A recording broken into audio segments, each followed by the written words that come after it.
कर्नाटक के हुबली में राम मंदिर हुंडी चोरी मामले पर श्री राम सेना के संस्थापक प्रमोद मुतालिक ने कड़ी प्रतिक्रिया व्यक्त की। उन्होंने कहा कि राम मंदिर का निर्माण 500 वर्षों के लंबे संघर्ष का परिणाम है, लेकिन हुंडी चोरी जैसी घटनाएं उस आस्था पर काला धब्बा है और बेहद दुखद है। मुतालिक ने कहा कि इस घटना के लिए प्रधानमंत्री नरेंद्र मोदी या मुख्यमंत्री योगी आदित्यनाथ को जिम्मेदार नहीं ठहराया जा सकता। उन्होंने देश में बढ़ते भ्रष्टाचार पर चिंता जताते हुए हुंडी चोरी करने वालों और मंदिर की बदनामी करने वालों के खिलाफ अत्यंत कड़ी सजा दिए जाने की मांग की है।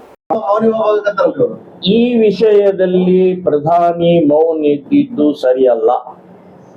ಪ್ರಧಾನಿಯವರು ಪ್ರಾರಂಭದಲ್ಲೇ ವಿದ್ಯಾರ್ಥಿಗಳ ಕುರಿತು ತಮ್ಮ ವೇದನೆ ಕಳಕಳಿಯನ್ನು ವ್ಯಕ್ತಪಡಿಸಿದರೆ ಈ ಅನಾಹುತ ಆಗಬೇಕಾಗಿಲ್ಲ. ಅದನ್ನು ನಾವು ಒಪ್ಕೊಳ್ತೀವಿ. ಅಯೋಧ್ಯೆ ಬಗ್ಗೆ ಸಹಿತ ಎಲ್ಲಿ ಒಂದು ತುದಿನ ಬಿಚ್ಚ ಇರಲ್ಲ ಸರ್. ಅಯೋಧ್ಯದ ಬೇರೆ ಆಗುತ್ತೆ ಚರ್ಚೆ. ಏನೇ ಆಗಲಿ ಸರ್, ಅದ್ರ ಬಗ್ಗೆ ಮಾತಾಡಲ್ಲ.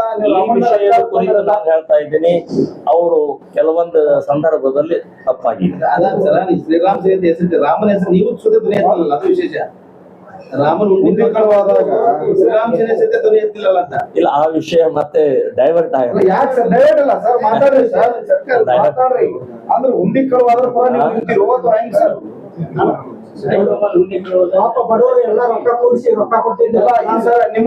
ನಿಮ್ಮದು ಏನಿದೆ ಈ ಮಾತಾಡೋದು ನೋಡಿದ್ರೆ ಹುಂಡಿ ಕಳುವಾದ್ರ ಪರ ನೀವು ನಿಂತೀರಿ ಅಂತ ಜನ ಮಾತಾಡಕತ್ತಾರ. ರಾಮನ ಹೆಸರ ಮ್ಯಾಗ ಇಷ್ಟೊಂದು ಕಳಂಕ ಬಂತು, ಆಸ್ತಿ ಹೊಡೆದ್ರು ಅಂತೇಳಿ ನೀವು ಸೈಲೆಂಟ್ ಆಗಿ ಇದ್ದೀರಿ ನೋಡಿ, ಅವ್ರು ಪರ ಇದ್ದೀರಿ ಅಂತ ನೋಡಿ. 500 ವರ್ಷದ ಹೋರಾಟ, 500 ವರ್ಷದ ತ್ಯಾಗ ಬಲಿದಾನ, ಇದಕ್ಕೆ ಆ ಹುಂಡಿಯ ಕಳ್ಳತನ ಒಂದು ಕಪ್ಪು ಚುಕ್ಕೆ, ಬಹಳ ದೊಡ್ಡ ಕಲಂಕ. ನಮಗೆ ನೋವಿದೆ, ನಮಗೆ ವೇದನೆ ಇದೆ. ಸೊ ಮಾಡಿದಂಥ ಕುಕೃತ್ಯಗಳಿಗೆ ಇಮ್ಮಿಡಿಯೇಟ್ ಅವರಿಗೆ ಬಂಧನ ಮಾಡಿ ಒದ್ದು ಒಳಗಡೆ ಹಾಕಿದ್ದಾರೆ. ಅದರ ಅರ್ಥ ಇದಕ್ಕೆ ಮೋದಿ, ಯೋಗಿ ಅಥವಾ ಇನ್ಯಾರೋ ಜವಾಬ್ದಾರಿ ಅಂತ ಅನ್ನುವಂಥದ್ದು ನಾನು ಅಧಿಕಾರಕ್ಕೆ ಬಂದಿರಬಹುದು ಬೇಕಾದ. ಆದ್ರೆ ನೀವು ಕಳ್ತನ ಮಾಡಿ ಹುಂಡಿದ್ದು ಅಂತೆಲ್ಲ ಅವ್ರೇನ್ ಹೇಳಲ್ಲ, ಹೇಳಕ್ ಆಗುದೂ ಇಲ್ಲ, ಹೇಳುವ. ಆದ್ರೆ ಕಲಂಕ ಅಂತೂ ಇದೆ. ಆದಂತದ್ದು ಕಲಂಕ ಬಹಳ ದೊಡ್ಡ ಕಲಂಕ ಇದೆ. ಈಗ ನೀವು ಸಾಯಿಬಾಬಾ ಗುಡಿ ಸಂಪರ್ಕ ಕಾನೂನು ಹೋರಾಟ ಮಾಡಿದ್ರಿ ಸರ್, ರಾಮನ ಸಂಪರ್ಕ ಕಾನೂನು ಹೋರಾಟ ಮಾಡ್ತೀರಿ ಸರ್? ಅಲ್ಲ, ಇಮಿಡಿಯೇಟ್ ಯೋಗಿ ಅವರು ಬಹಳ ಉಗ್ರವಾದಂತ SIT ನೇಮಕ ಮಾಡಿ ಅದಕ್ಕೆ ಸಂಬಂಧಪಟ್ಟಂತ ವ್ಯಕ್ತಿಗಳನ್ನು ಇಮಿಡಿಯೇಟ್ ಬಂಧನ ಮಾಡಿದ್ದಾರೆ.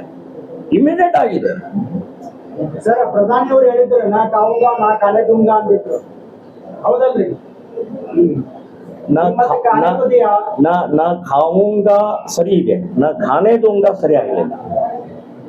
ಎಲ್ಲ ಒಟ್ಟು ಇಡೀ ದೇಶದಲ್ಲಿ ಬರೀ ತಿನ್ನೋರೆ ಭ್ರಷ್ಟರೇ ತುಂಬಿಬಿಟ್ಟಿದ್ದಾರೆ. ಎಲ್ಲರೂ, ನಾನು ಹೇಳೋದು ಆ ಪಕ್ಷ ಈ ಪಕ್ಷ, ಆ ವ್ಯಕ್ತಿ ಈ ವ್ಯಕ್ತಿ ಅನ್ನೋಕ್ಕಿಂತ ಟೋಟಲ್ ಭ್ರಷ್ಟ ವ್ಯವಸ್ಥೆ. ಸೊ ಈ ರೀತಿಯ ಹುಂಡಿ ಕಳ್ಳತನ ಮಾಡುವಂತಹದ್ದು, ನಾನು ಹೇಳೋದು ಜೈಲಿಗೆ ಹಾಕ್ತೀರಿ. ಯೋಗಿ ಅವರು ಜೈಲಿಗೆ ಹಾಕ್ಬೇಡಿ, ಅವ್ರನ್ನ ಇಮ್ಮಿಡಿಯೇಟ್ ಸಾರ್ವಜನಿಕವಾಗಿ ಗಲ್ಲಿಗೇರಿಸಿ, ಅವ್ರನ್ನ ಗುಂಡು ಹಾಕಿ, ಅವ್ರನ್ನ 500 ವರ್ಷದ ಪರಿಶ್ರಮದ ಪರಿಣಾಮದಿಂದ ಕಲಂಕ ತಂದಂತಹ ಆ ರಾಮ ದ್ರೋಹಿಗಳಿಗೆ ನೀವು ಜೈಲಿಗೆ ಹಾಕುವಂತದ್ದು ಅವಶ್ಯಕತೆ ಇಲ್ಲ, ಗುಂಡು ಹಾಕಿ ಅಂತ ಹೇಳ್ತೇನೆ ನಾನು.